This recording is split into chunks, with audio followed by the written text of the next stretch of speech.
It's been a great honor to share everything with you the past 4 days, and very touching and emotionally challenging to see how everyone, faculty, participants, patients, volunteers, are so dedicated, made sacrifices to be here. Faculty spent their own airfare coming from different continents without a question, not heard a single complaint. Everybody was so happy. I don't know if internally that is the case, but everybody was so gracious that has been really, really touching.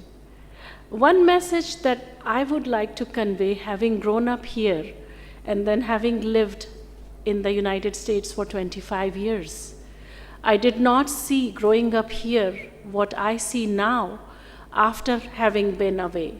So it has been an eye-opener for me to be back here to my roots and realize why I was so blind. I didn't see it.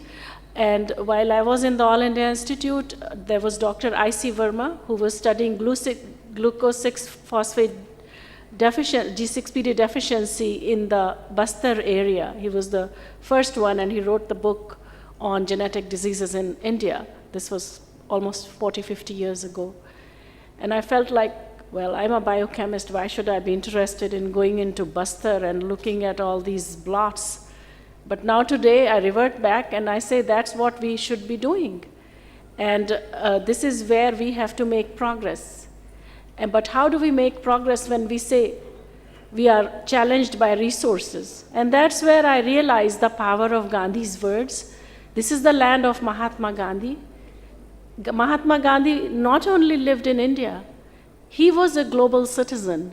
He educated in England, he practiced in Africa, and he spearheaded the movement here. Is that better?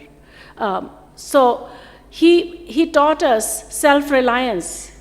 Everywhere that Gandhi went, the goat was sure to go. He carried his goat with him for his milk. Very simple. So I think using those ideals, we should try to work out ways and means to work in a limited resource setting. And there are institutions who are trying to promote this.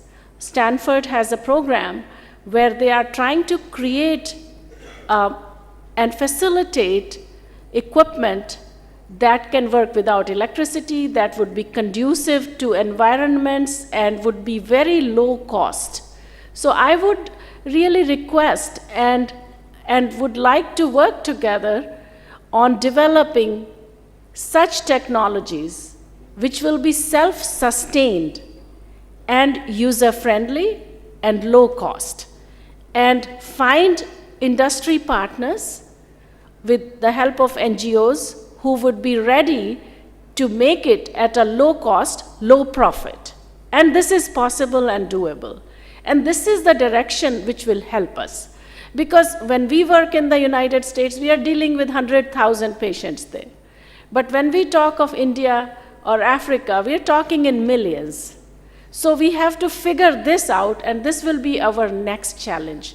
Now we know we are so many of us, it's not just one or two, and seeing the dedication of everyone, whether they are from the West or the East, we are all the same, we are all partners. And I came here thinking I am going alone, but I am returning back with so many partners with all of you. With that, I would like to thank, first of all, mostly, Dr. Isaac Odami. He's inspired me so much. I don't think I would have gone out this much if I hadn't seen his dedication and what he has done. He has led this program to the extent that we are all here today. If it were not for him, it wouldn't have gone this far. Can we give him a big hand?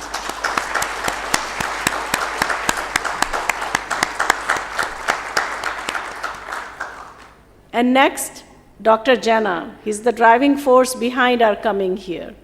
And the show he put up, I don't need to describe. You all saw what it was. Such a successful Congress. That wouldn't have happened if it were not for him. So can we give him a big hand?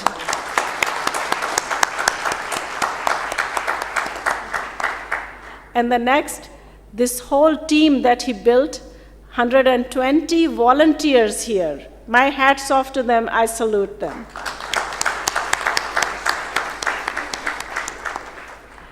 And most of all, the faculty. One phone call or one email, they were ready to be here. No questions asked. This touches my heart.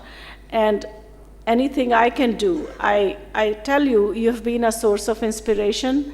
They spent their own airfare. They paid for their hotel accommodation. I mean, what else can I ask for? Thank you very much for that. The patients and participants, you are the soul of it. When I used to go to All India Institute of Medical Sciences, when we entered the hospital, there was a board, and there was a saying by Gandhi, the most important person coming here is the patient. We are here to serve them. And I really stand by it. And I hope we all will believe in that in this land of Gandhi and continue to serve our patients in whichever way we can, as scientists, as doctors, as caregivers, or as industry, to help them move forward with their lives the same way as we do. Thank you to everyone.